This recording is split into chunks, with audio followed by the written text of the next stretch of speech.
Halo dulur, kembali lagi di channel Berkah Dewanti Official. Film horor kali ini disutradarai oleh Anggi Umbara lur. Lagi-lagi garapan Anggi Umbara ini banyak menyita perhatian penonton. Pasalnya film horor yang dia buat ceritanya serem dan dibaluti dengan tradisi yang ada di Indonesia. Di film ini berkisah tentang seorang gadis dengan kemampuan supranatural yang bisa mengetahui kapan seseorang akan mati.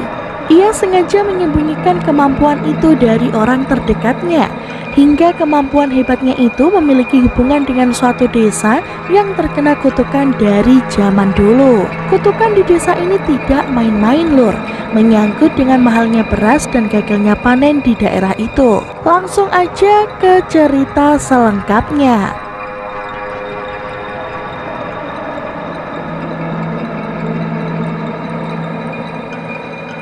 Film pun dimulai dengan adegan tokoh utama wanita cantik yang bernama Sienna. Pagi itu alarm jam mengganggu tidurnya. Sienna yang masih ngantuk segera beranjak dari ranjangnya. Sienna yang merasakan realita pahit kehidupan, dia harus kembali menjalani dengan sangat terpaksa. Meski Sienna belajar psikologi, dia tetap mengkonsumsi obat antidepresan untuk menanggulangi dampak dari kemampuan supranatural yang mengganggu hidupnya itu. Gadis itu bergegas ke kamar mandi sembari berbicara dalam hati tentang beban kehidupannya saat ini yang terasa sangat berat. Dia sudah berdamai dengan kemampuan magisnya itu. Namun hal terberat bagi Sienna adalah ketika ia tahu tak bisa menyelamatkan manusia dari kematian. Saat melamun di depan cermin, Windy sahabatnya menghampiri Sienna untuk mengajaknya berangkat ke kampus bersama. Sesampainya di kampus, Sienna dan Windy buru-buru masuk ke dalam lift untuk menuju ke kelas. Dan di saat itu pula seorang dosen muda bernama Naya ikut masuk ke dalam lift dan menyapa dua mahasiswanya itu. Tak berselang lama seorang pria yang tak dikenal menerobos masuk dan meminta Naya untuk ikut dengannya. Ia memaksa ingin berbicara berdua dengan dosen psikologis ini. Karena melihat lambang aneh di tangan pria itu, Naya pun menolak. Pria yang merupakan sahabat Sienna dan Windy bergegas masuk ke dalam lift dan mengusir pria tak dikenal itu. Karena kelas sudah akan dimulai, pria itu justru berteriak minta tolong pada dosen Naya. Untungnya pintu lift berhasil menutup. Rio berkata jika pria misterius itu sering datang ke kampus seperti sedang mengintai seseorang. Naya sendiri mengaku tak kenal dengan pria itu. Meski cemas, ia berusaha untuk tetap profesional dan mengajar di kelas hingga jam kuliah usai. Sienna yang berjalan pulang melihat pria misterius di lift yang bernama Seno masih menunggu Naya di taman kampus. Pria itu menatap penuh tajam seolah benci dengan gadis di depannya itu. Windy pun menepuk pundak Sienna yang sedang melamun. Melihat Seno sampai tak kedip hingga membuatnya terkejut. Ternyata Windy rela menunggu sahabatnya konsul pada bu dosen agar bisa nongkrong berdua malam harinya. Rio, Windy, dan Sienna ngopi di kedai sembari mengerjakan tugas kuliah bersama. Di waktu yang sama, Seno masih menunggu Naya di kampus dan mulai merasakan ada firasat tak enak. Pria itu mendengar suara dengung yang sangat nyaring hingga melukai telinganya sendiri. Seno yang berada di kamar mandi mencoba menahan rasa sakit itu, namun tiba-tiba ada sosok yang muncul dari cermin dan menghilang begitu saja. Seno menoleh ke belakang, ia berlari pergi, namun ternyata sosok itu adalah orang-orangan sawah yang muncul di hadapannya dan hendak menerjang dia. Sienna, Windy, dan Rio terkejut mendengar suara teriakan orang-orang di sekitar kampusnya. Rupanya Seno sudah berdiri di ujung balkon dan hendak terjun ke bawah untuk bunuh diri. Sienna yang bisa melihat tanda-tanda kematian ini tak mampu mengendus hal itu. Rio sudah bersiap dengan kameranya dan akhirnya kepala pria itu pecah karena mendarat dengan posisi terbalik. Polisi dan ambulan langsung menyambangi lokasi kejadian untuk mengevakuasi korban. Naya yang baru pulang kerja pun melihat mayat pria dengan kepala terburai di jalan. Sementara Rio memberikan rekaman itu pada polisi sembari menjelaskan apa yang sebenarnya terjadi. Melihat ada Sienna di sana, Naya langsung kabur seolah menyembunyikan sesuatu. Sienna pun langsung mengikuti dosennya kembali ke ruangan. Sienna bercerita jika ia tak bisa melihat tanda-tanda kematian saat pria itu hendak terjun bebas. Dia meminta Naya untuk menjelaskan siapa pria itu dan mengapa ia mencari Naya hingga rela menunggu sampai larut malam. Naya tak mau buka suara dan berkata jika ia tidak mengenal pria misterius itu. Dia meminta Sienna untuk pergi dari ruangan karena Naya hendak menenangkan diri. Malam itu Sienna kembali bermimpi buruk di mana ia berada di sawah yang sangat lapang. Ia melihat orang-orangan sawah berwujud manusia yaitu Seno. Dengan kepala pecahnya di samping jasad Seno terdapat satu orang lagi yang pucat, yaitu dosennya sendiri, Naya. Sienna terbangun dari mimpi buruk itu dan langsung bergegas pergi ke kampus. Dia mencari dosen Naya yang ternyata kata dosen senior diketahui bahwa Naya mengambil cuti untuk mengantar jenazah Seno ke kampungnya karena mereka berasal dari kampung yang sama. Sienna pun membuka buku pinjaman dari dosennya. Di halaman terakhir bertuliskan bahwa kematian adalah urusan masing-masing. Karena membaca tulisan itu, Sienna merasakan firasat tak enak dan bersikeras untuk pergi menuju ke kampung halaman dosennya. Ia mencari tahu alamat asal Naya yang terletak di sebuah desa bernama Desa Remetuk. Perjalanan dari Jakarta menuju desa terpencil di Jawa Tengah itu memakan waktu 7 jam lebih. Windy dan Rio meminta Sienna untuk berpikir ulang sebelum benar-benar pergi menyusul dosennya ke sana. Rio bahkan menghalangi Sienna pergi karena takut terjadi hal buruk pada sahabatnya itu. Apalagi dosen Naya hanya pulang kampung sebentar untuk mengantar jenazah Seno. Sienna yang sibuk berkemas akhirnya duduk tenang untuk menjelaskan semua yang terjadi. Untuk pertama kalinya ia mengaku pada dua sahabatnya jika selama ini Sienna bisa melihat tanda-tanda kematian pada orang lain. Kemampuan itu diterima saat duduk di bangku SMA. Rio tampak tak percaya dengan pengakuan Sienna. Ia tak bisa membayangkan tanda kematian yang seperti apa. Sienna pun tak bisa menjelaskan, namun yang pasti ia sangat tersiksa dengan kemampuan magisnya sendiri. Gadis itu bercerita di kejadian semalam ia tidak bisa melihat tanda kematian pada pria misterius itu. Dan Sienna yakin ada sesuatu di desa kelahiran Naya yang mungkin bisa menghentikan kemampuannya itu. Akhirnya Rio dan Windy ikut menemani Sienna ke desa Remetuk. Mereka mengendarai mobil sewaan. Hingga sampai di ujung kampung, mereka menyempatkan diri istirahat di warung nasi untuk mengisi perut sebelum melanjutkan perjalanan. Namun tiba-tiba keranda mayat berisi jasad Seno terlihat melintas di depan warung hingga membuat warga keheranan. Mereka membicarakan jasad Seno yang mati di Jakarta itu. Penjual nasi pun menawarkan nasi Remetuk pada Sienna, Windy, dan Rio yang berasal dari Jakarta. Mendengar nama Remetuk, Rio berkata jika mereka bertiga hendak mengunjungi desa itu. Penjual warung itu menuturkan jika di musim panen desa Remetuk ditutup dan tidak boleh dikunjungi orang luar. Pengunjung warung membenarkan hal itu, di mana menurut kepercayaan warga desa, Remetuk tanah desa tidak boleh diinjak orang dari luar. Hal yang paling menonjol dari desa Remetuk adalah berasnya yang khas dan pulen ketika dimasak. Mereka mengakui tak ada beras yang lebih enak daripada padi yang ditanam di tanah desa Remetuk. Setelah makan, mereka meminta tolong warga untuk diantar ke desa Remetuk. Sesampainya di sana, gerbang desa itu sudah dipasang palang bambu seolah tidak memperbolehkan siapapun masuk ke dalam. Mereka berjalan melewati persawahan yang melintang luas hingga akhirnya sampai di lumbung desa. Di sana warga tampak sibuk mengeringkan gabah dan mengumpulkan hasil panen karena akan memasuki musim panen raya. Warga desa Remetuk mengadakan pesta sambil menari riang gembira. Sebagai pendatang, mereka bertiga harus melepas alas kaki dan disirami air.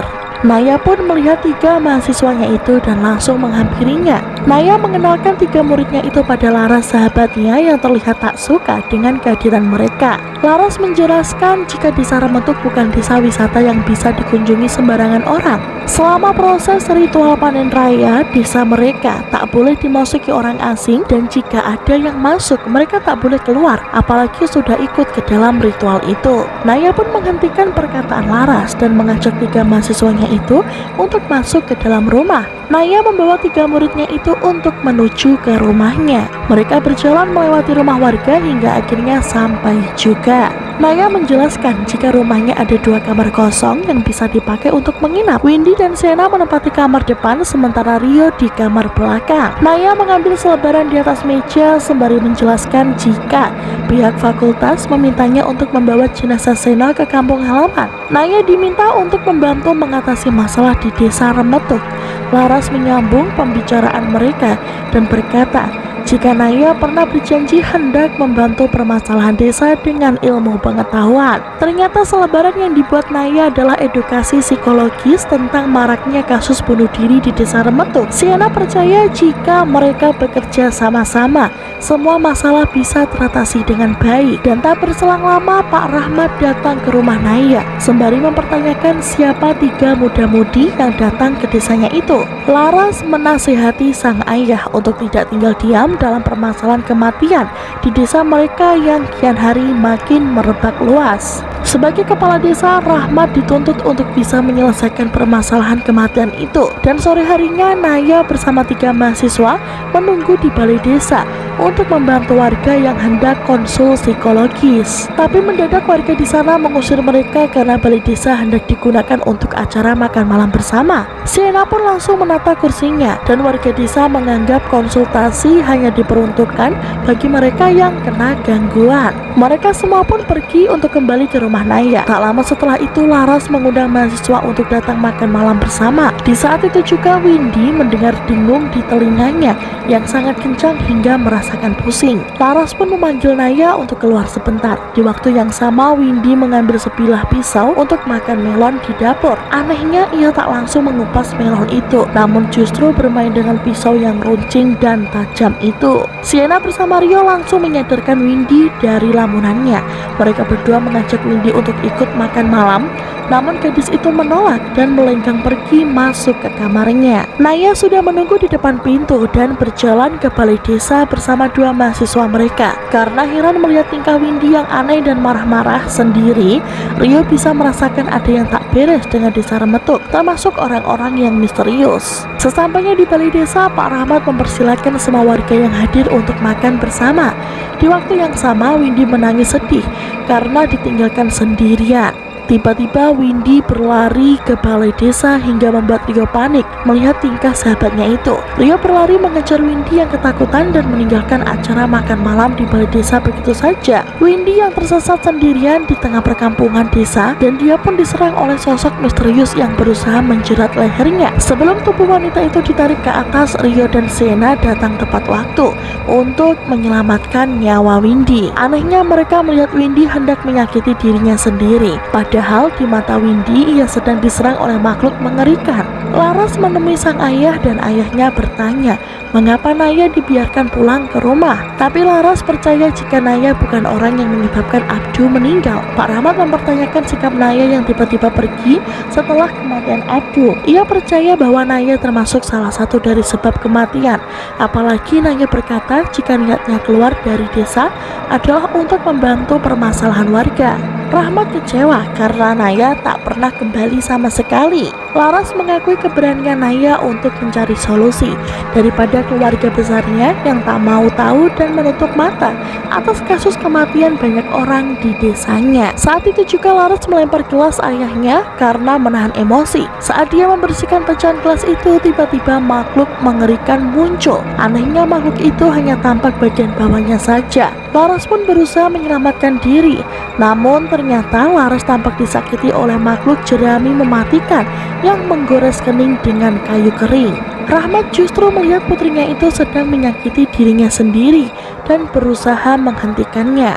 Siang harinya ritual panen kembali digelar untuk mendapatkan hasil padi yang melimpah dan berkualitas tinggi. Pak Rahmat memimpin ritual di desa itu dan diiringi tarian dan nyanyian Jawa mantra. Laras menjelaskan warga desa Remetuk lebih senang merayakan hasil panen daripada menangisi orang mati. Karena semakin banyak orang mati, maka akan semakin subur tanahnya. Mereka menari hingga ke lumbung padi dan bersyukur atas hasil panen yang melimpah ruah. Rio masih sibuk merekam kondisi sawah yang penuh dengan orang-orang sawah. Tiba-tiba di tengah warga yang menari riang gembira, Mbok Rati melihat penampakan hantu mengerikan di antara kerumunan. Ia langsung mengambil celuri dan mengayunkan senjata itu ke segala arah untuk berusaha mengusirnya. Tapi justru warga desa melihat kebalikannya. Di mata mereka, Mbok Rati hendak melukai leher hingga celurit itu menembus kulit cukup dalam. Naya langsung memeluk wanita renta yang sudah dianggap seperti ibunya sendiri, dan darah masih mengucur sangat deras hingga membasahi siapapun di dekatnya. Mereka pergi ke rumah Laras untuk membersihkan sisa darah yang menempel di sekujur badan, dan Windy sudah terlalu stres berada di desa itu dan merengek pulang kembali ke kota. Windy pun menyalahkan Sienna yang bersikeras hendak menyusul Naya ke kampung halaman. Windy melenggang pergi disusul oleh Sienna dan Rio. Pak Rahmat meminta Naya untuk tetap tenang karena 3 mahasiswa itu tak akan bisa keluar dari desa. Pokoknya siapapun orang yang menginjakkan kaki di desa Rembetuk, mereka tak akan pernah bisa keluar lagi. Windy pun berlari kencang hingga melintasi gerbang. Anehnya mereka masih terus berada di desa Rembetuk. Meski sudah melewati gerbang desa itu dan akan kembali melewatinya lagi, Windy semakin tertekan hingga kepalanya berasa mau pecah. Akhirnya mereka membawa Windy kembali ke rumah Naya untuk istirahat sejenak sembari menunggu pagi datang. Rio memeriksa rekaman ritual panen raya di lumbung desa, di mana Mbok Ratih tampak diserang oleh makhluk bengis di depannya. Kamera itu seolah menguak rahasia kelam yang selama ini menghantui warga dan memaksa mereka untuk bunuh diri. Namun setelah melihat kejadian itu, Rio merasakan pening di kepala. Ia kembali mengangkat kamera, namun tiba-tiba sosok itu hanya bisa terlihat dari kamera video. Dan kondisi Rio kini sedang dalam incaran. Hantu jerami itu menyerang pemuda mahasiswa dan melukai keningnya menggunakan pecahan kaca. Sienna yang melihat hal itu, di mana Rio menggunakan tangan sendiri untuk melakukan hal yang tidak boleh dilakukan. Setelah disadarkan, Rio justru mencari sosok hantu yang menghilang tadi. Rio pun menjelaskan apa yang ia lihat di kamera. Ia meyakini semua warga desa bukan bunuh diri, melainkan diserang oleh makhluk tak kasat mata itu. Dalam kondisi yang sangat dibutuhkan, kemampuan Sienna justru menghilang entah kemana. Ia menyalahkan diri sendiri yang tak bisa membantu dan tak mampu berbuat apa-apa. Naya pun akhirnya menjelaskan apa yang sebenarnya terjadi di kampungnya. Ia memberi foto keluarga bersama 2 sahabatnya, Laras dan Abdu. Sebagai anak yang besar di desa, Naya tidak pernah berpikir untuk meninggalkan desanya yang tentram dan loh jinawi.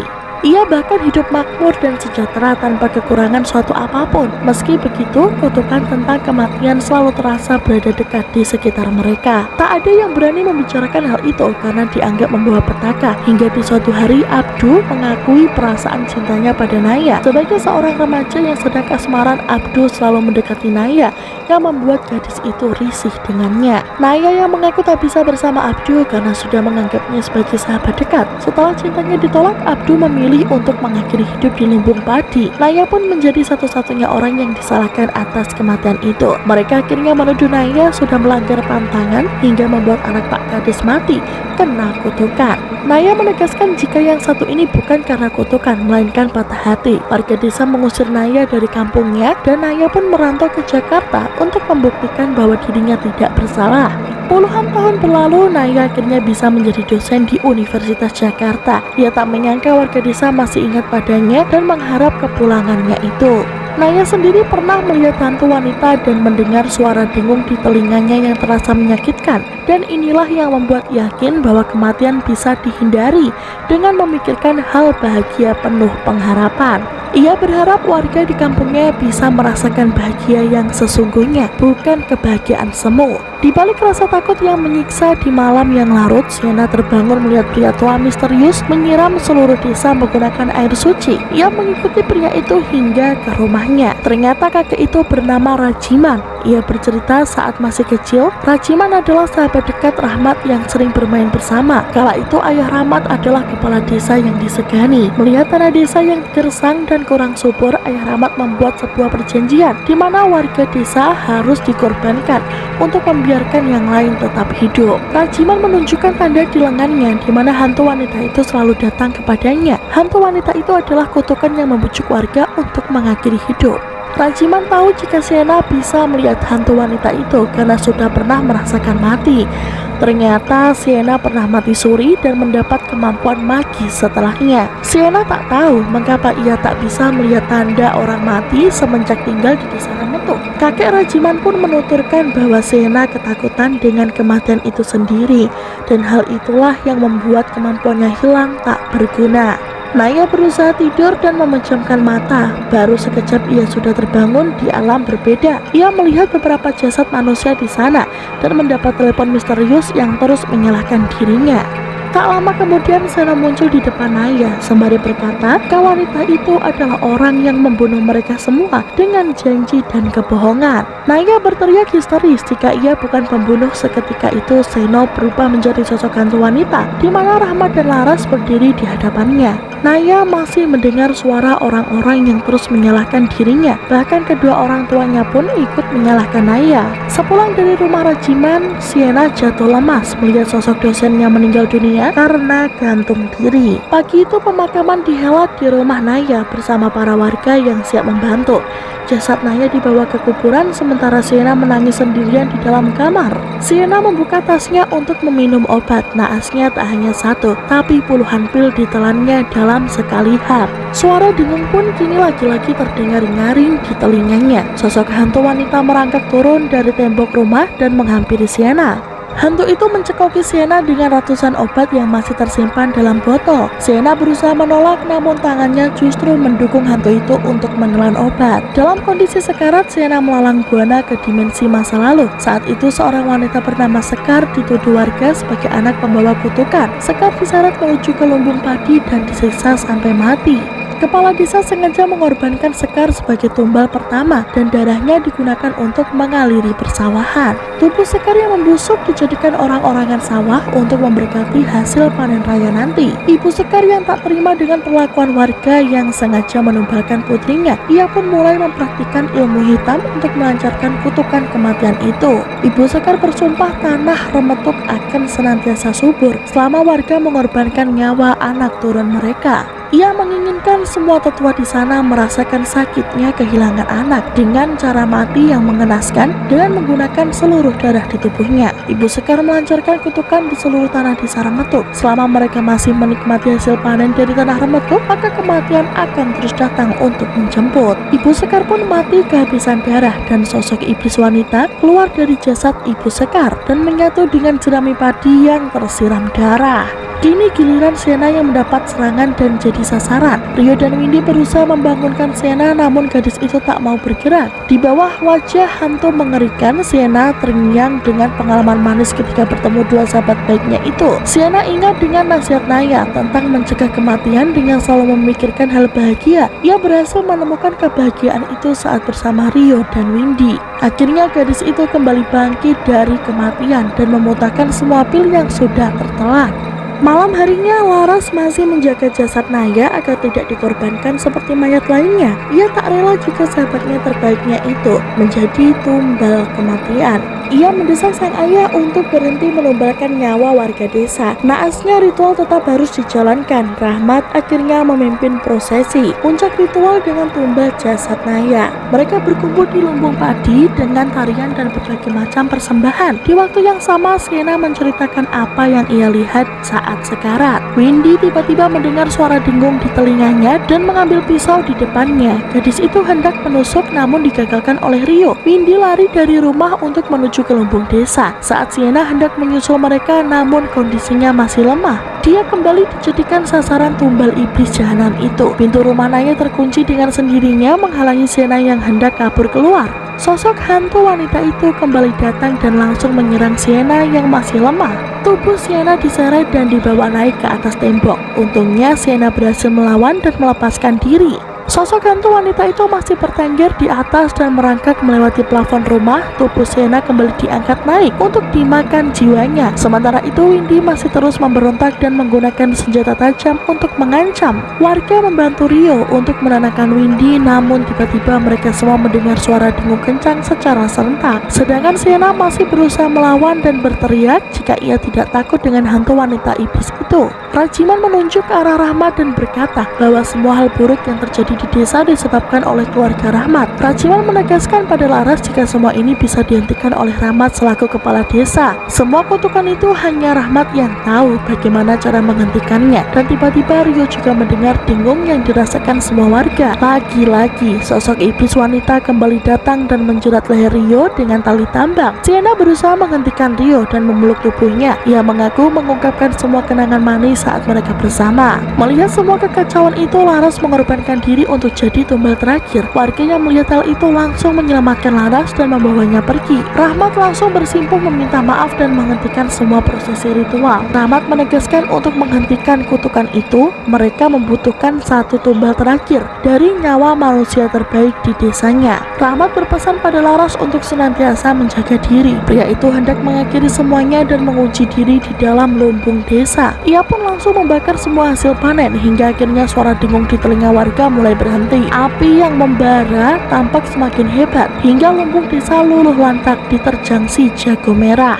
Pagi harinya Laras melarung abu mayat ayah dan sahabatnya sendiri di atas jembatan. Sedangkan Sienna, Rio, dan Windy kembali ke Jakarta untuk melanjutkan kuliah seperti biasa meski tanpa dosen Naya. Di musim panen berikutnya, Desa Remetuk menuai hasil panen yang sama melimpahnya. Orang-orangan sawah yang berada di Desa Remetuk kembali hidup lagi lor. Dan akhirnya film pun berakhir. Buat kalian yang udah nonton sampai akhir, jangan lupa like, komen, dan subscribe ya lor.